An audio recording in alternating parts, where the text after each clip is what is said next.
ಸಹಕಾರ ರಂಗ ಧ್ರುವೀಕರಣ ಮಾಡಿಸುವ ಪ್ರಯತ್ನ ಮಾಡ್ತಿರ್ತೀವಿ. ಅವಶ್ಯವಾಗಿ ಆಗಲೇಬೇಕು.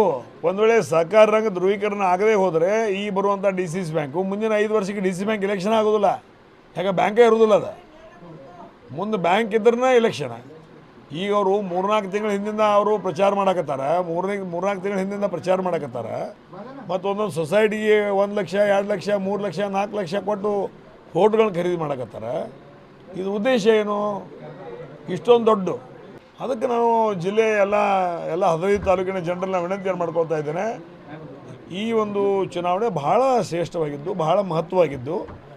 ಈಗಾಗಲೇ ಕಳೆದ 40 ವರ್ಷಗಳಲ್ಲಿ ಅಲ್ಲಿ ನಾನು ಸೇವೆ ಮಾಡಿದ್ದೇನೆ. 10 ವರ್ಷ ನಿರ್ದೇಶಕನಾಗಿ, 5 ವರ್ಷ ಉಪಾಧ್ಯಕ್ಷನಾಗಿ ಮತ್ತು 28 ವರ್ಷ ಅಧ್ಯಕ್ಷನಾಗಿ ಕೆಲಸ ಮಾಡಿದ್ದೇನೆ. ಆದರೆ ರೈತರಿಗೆ ಇವತ್ತು ದಿವಸ 3,500,000ಕ್ಕಿಂತಲೂ ಹೆಚ್ಚು ಕೋಟಿ ಶೂನ್ಯ ಬಡ್ಡಿ ದರದಲ್ಲಿ ಸಾಲವನ್ನು ಕೊಟ್ಟಿದ್ದೀವಿ. ಮತ್ತು 4 ಸರ್ಕಾರಗಳು ಏನು ಸಾಲ ಮನ್ನಾ ಮಾಡಿದ್ದಾರೆ. ಇವತ್ತು ದಿವಸ ಯಡಿಯೂರಪ್ಪ ಇರ್ಬೋದು, ಜಗದೀಶ್ ಶೆಟ್ಟರ್ ಇರ್ಬೋದು, ಸಿದ್ದರಾಮಯ್ಯನವರು ಇರ್ಬೋದು, ಕುಮಾರಸ್ವಾಮಿಯವರು ಇರ್ಬೋದು, 4 ಜನ ಏನು ಒಂದು ಸಾಲ ಮನ್ನಾ ಮಾಡಿದ್ದಾರೆ. ಆ ನಿಟ್ಟಿನಲ್ಲಿ ಬೆಳಗಾವಿ ಜಿಲ್ಲೆಗೆ ಅತಿ ಹೆಚ್ಚು 3,200 ಕೋಟಿ 3,81,000 ಜನರ ಮನೆಗೆ ತಲುಪಿಸುವಂಥ ವ್ಯವಸ್ಥೆ ಮಾಡಿದ್ದೇನೆ. ಅದರ ಜೊತೆಗೆ ಕೇಂದ್ರ ಸರ್ಕಾರದ ವೈದ್ಯನಾಥನ್ ಕಮಿಟಿಯಲ್ಲಿ ಬಂದಿರತಕ್ಕಂಥ 100 ಕೋಟಿ ಹಣವನ್ನು ಸಹಿತ ಆಯಾ ಸೊಸೈಟಿಗಳಿಗೆ ಕೊಡುವಂಥ ಕೆಲಸ ಮಾಡಿದ್ದೇನೆ. ಸೊಸೈಟಿಗಳು ಇವತ್ತು 1996ರಲ್ಲಿ ಹೆಂಗಿದ್ದು ಅದಕ್ಕಿಂತ ಈಗ ಆರ್ಥಿಕವಾಗಿ ಸಬಲವಾಗಿದ್ದಾವೆ. ಸ್ವಂತ ಕಟ್ಟಡಗಳು ಹೊಂದಿದ್ದಾವೆ, ಸ್ವಂತ ಗೋಡೌನ್ಗಳನ್ನು ಹೊಂದಿದ್ದಾವೆ, ವ್ಯವಸ್ಥಿತವಾಗಿದ್ದಾರೆ. ಅದಕ್ಕೆ ಈ ನಿಟ್ಟಿನಲ್ಲಿ ಚಿಂತನೆ ಮಾಡೋದ್ರ ಮುಖಾಂತರ ಬ್ಯಾಂಕ್ ಉಳಿಬೇಕು.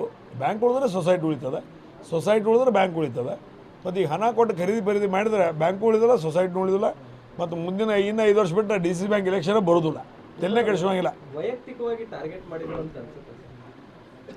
ಯಾರೀ ನಾನು ವೈಯಕ್ತಿಕವಾಗಿ ಟಾರ್ಗೆಟ್ ಮಾಡಿದರೆ ಯಾಕೆ ಅದಕ್ಕೆ ನನಗೇನು ಅನಿಸೋದಿಲ್ಲ. ವೈಯಕ್ತಿಕವಾಗಿ ಟಾರ್ಗೆಟ್ ಮಾಡೋಕೆ ಏನದ? ಅವ್ರೇನು ನಮ್ಮದು 12 ಗಂಟೆಗೆ ಎದ್ದು ಬರ್ತಾರು. 3 ತಿಂಗಳಲ್ಲೇ ನಾವು ಎಲ್ಲ ಬದಲಾವಣೆ ಮಾಡಿದ್ದೀವಿ. ಮಧ್ಯಾಹ್ನ 12 ಗಂಟೆಗೆ ಎದ್ದು ಬರ್ತಾರು. ಯಾರು ಮಾತುಗಳು ನೇರವಾಗಿ